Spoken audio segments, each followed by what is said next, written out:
ऋषि विश्वामित्र ने आगे कहा, बहुत दिनों तक अपने पुत्रों की सूचना नहीं मिलने पर महाराज सगर ने अपने तेजस्वी पौत्र अंशुमान को अपने पुत्रों तथा घोड़े का पता लगाने के लिए आदेश दिया।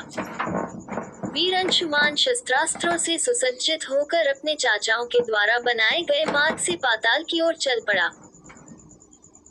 मार्ग में मिलने वाले पूजनीय ऋषि मुनियों का यथोचित सम्मान करके अपने लक्ष्य के विषय में पूछता हुआ उस स्थान तक पहुंच गया जहां पर उसके चाचाओं के भस्मीभूत शरीरों की राख पड़ी थी और पास ही यज्ञ का घोड़ा चल रहा था।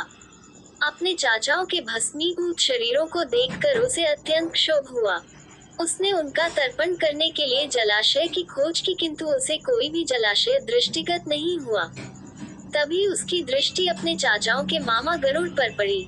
उन्हें सादर प्रणाम करके अंशुमान ने पूछा कि हे पितामह, मैं अपने चाचाओं का तर्पण करना चाहता हूँ। समीप में यदि कोई सरोवर हो तो कृपा करके उसका पता बताइए।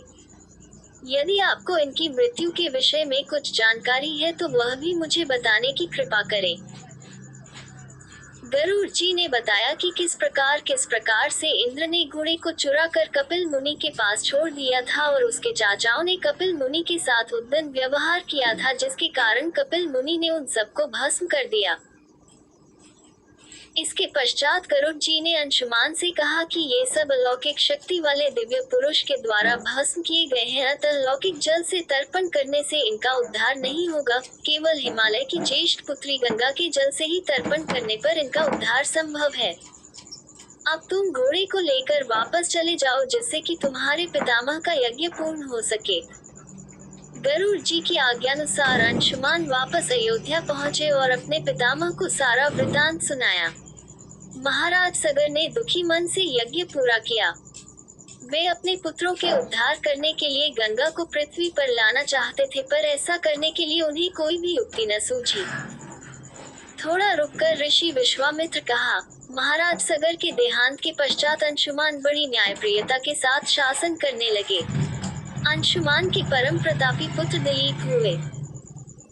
दिलीप के वयस्क हो जाने पर अंशुमान दिलीप को राज्य का भार सौंपकर हिमालय की कंदराओं में जाकर गंगा को प्रसन्न करने के लिए तपस्या करने लगे, किंतु उन्हें सफलता नहीं प्राप्त हो पाए और वे स्वर्ग से धार गए। इधर जब राजा दिलीप का धर्मनिष्ठ पुत्र भागीरथ बड़ा हुआ तो उसे राज्य का भार सौंपकर दिलीप भी गंगा को पृथ्वी पर लाने के लिए तपस्या करने चले गए, पर उन्हें भी सफलता नहीं मिली। भागीरथ बड़े प्रजावत्सल नरेश थे, किंतु उनकी कोई संतान नहीं हुई। इस पर वे अपने राज्य का भार मंत्रियों को सौंपकर स्वयं गंगावतरण के लिए गोकर्ण नामक तीर्थ पर जाकर कठोर तपस्या करने लगे।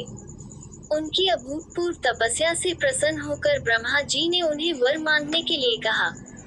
भागीरथ ने ब्रह्मा जी से कहा कि हे प्रभु, यदि आप मुझ पर प्रसन्न हैं तो मुझे यह वर दीजिए कि सगर के पुत्रों को मेरे प्रयत्नों से गंगा का जल प्राप्त हो, जिससे कि उनका उद्धार हो सके।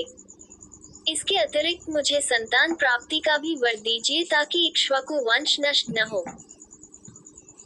ब्रह्मा जी ने कहा कि संतान का तेरा मनोरथ शीघ्र ही पूर्ण होगा, किंतु तुम्हारे मांगे गए प्रथम वरदान को देने में कठिनाई यह है कि जब गंगा जी वेग के साथ पृथ्वी पर अवतरित होंगी तो उनके वेग को पृथ्वी संभाल नहीं सकेगी।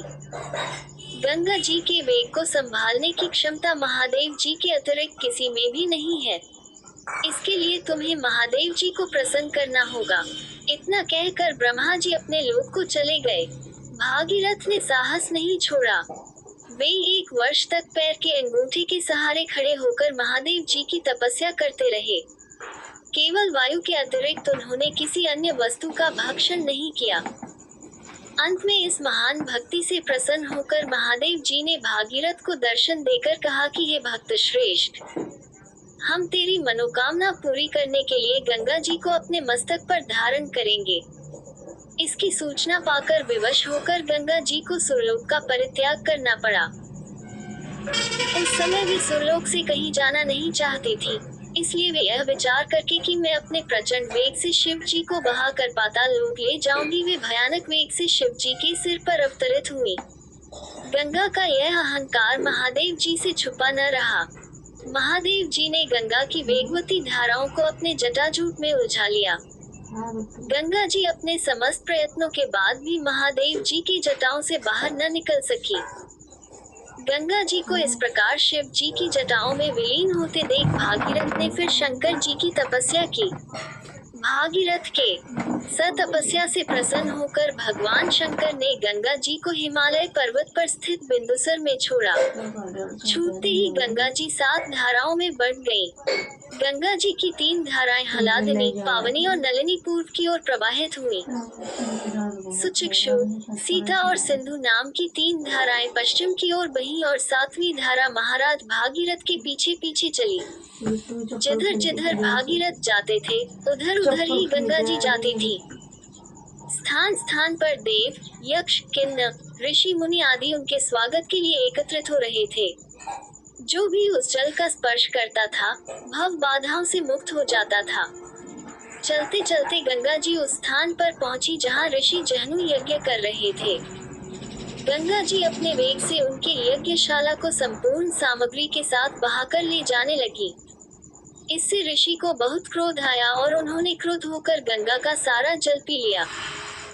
ये देखकर समस्त ऋषि मुनियों को बड़ा विस्मय हुआ और वे गंगा जी को मुक्त करने के लिए उनकी स्तुति करने लगे। उनकी स्तुति से प्रसन्न होकर जहनु ऋषि ने गंगा जी को अपने कानों से निकाल दिया और उन्हें अपनी पुत्री के रूप में स्वीकार कर लिया। तब से गंगा जाह्नवी कहलाने लगी। इसके पश्चात वे भागीरथ के पीछे चलते चलते समुद्र तक पहुंच गईं और वहां से सगर के पुत्रों का उद्धार करने के लिए रसातल में चली गईं। उनके जल के स्पर्श से भस्मीभूत हुए सगर के पुत्र निष्पाप होकर स्वर्ग गए। उस दिन से गंगा के 3 नाम हुए, त्रिपक्का, जाह्नवी और भागीरथी।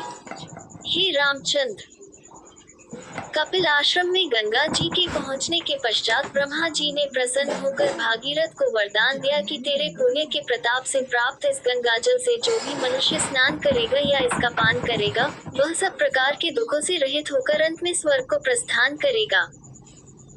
जब तक पृथ्वी मंडल में गंगा जी प्रवाहित होती रहेंगी तब तक उसका नाम भागीरथी कहलाएगा और संपूर्ण भूमंडल में तेरी कीर्ति अक्षुण्ण रूप से फैलती रहेगी।